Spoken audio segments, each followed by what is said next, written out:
السلام علیکم۔ اسلامک تاریخ کے نایک تیسرے خلیفہ حضرت عثمان غنی رضی اللہ تعالیٰ عنہ کا قصہ۔ ہمارے پیارے نبی صلی اللہ علیہ وسلم کے تیسرے خلیفہ کا اصل نام عثمان تھا۔ عثمان بن عفان کی کنیت ابو عمر اور لقب جن نورین یعنی دو نور والے ہیں۔ حضرت عثمان غنی رضی اللہ تعالیٰ عنہ کا خاندانی سلسلہ پیارے نبی صلی اللہ علیہ وسلم کی پانچویں پشت سے تھا۔ اس زمانے میں قبیلہ قریش میں دو خاندان بہت مشہور تھے، ایک بنو ہاشم اور دوسرا بنو امیہ۔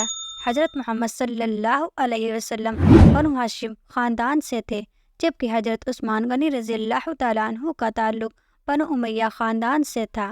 بنو ہاشم کی طرح امیہ بھی اپنی شرافت اور بہادری کی وجہ سے بہت مشہور تھے۔ قریش کا قومی جھنڈا جسے عقاب کہتے تھے اسی خاندان کے پاس رہتا تھا اور آپ کا نسب نامہ ہے۔ عثمان بن عفان بن ابی العاص بن امیہ بن عبد شمس بن عبد مناف، آپ کا خاندانی شرزہ عبد مناف پر رسول اللہ کے نسب نامہ سے عثمان غنی مل جاتا ہے۔ اس زمانے میں مکہ والوں میں لکھنے پڑھنے کا چلن نہیں تھا، لیکن چلن کے خلاف حضرت عثمان رضی اللہ تعالیٰ عنہ کو پڑھنے لکھنے کا شوق بچپن سے ہی تھا۔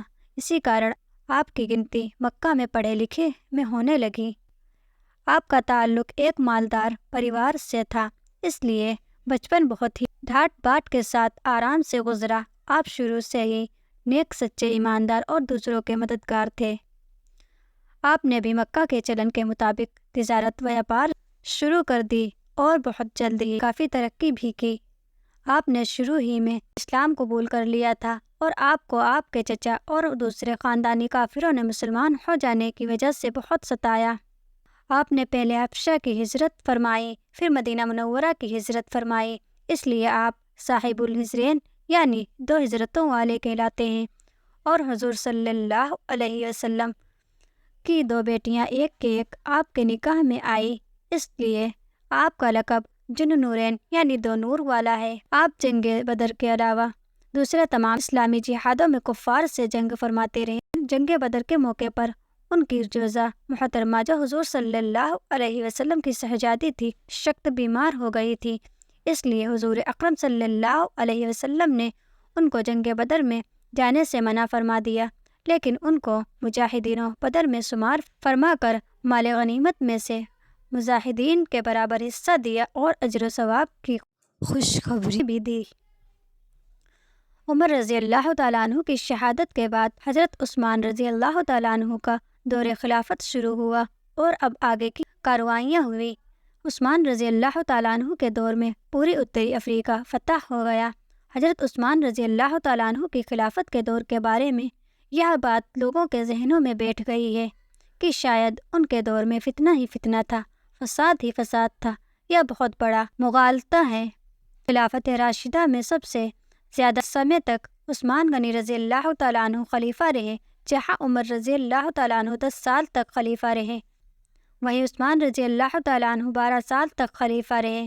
عثمان رضی اللہ تعالیٰ عنہ کی خلافت کے شروع کے 10 سال کا دور بالکل وہی رہا عمر رضی اللہ تعالیٰ عنہ کے دور میں تھا، وہی امن و امان، وہی نظام، اور اسی پرکار مجاہدین کے قدم آگے بڑھے۔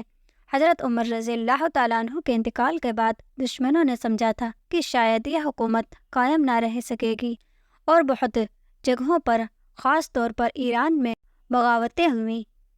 عثمان رضی اللہ تعالیٰ عنہ نے ان میں سے ایک ایک کو دبا دیا۔ اس کے بعد ایک جنگ ہوئی جو جنگ عبادلہ کہلاتی ہے، اس میں حضرت عبداللہ ابن ابی سرار کمانڈر ان چیف تھے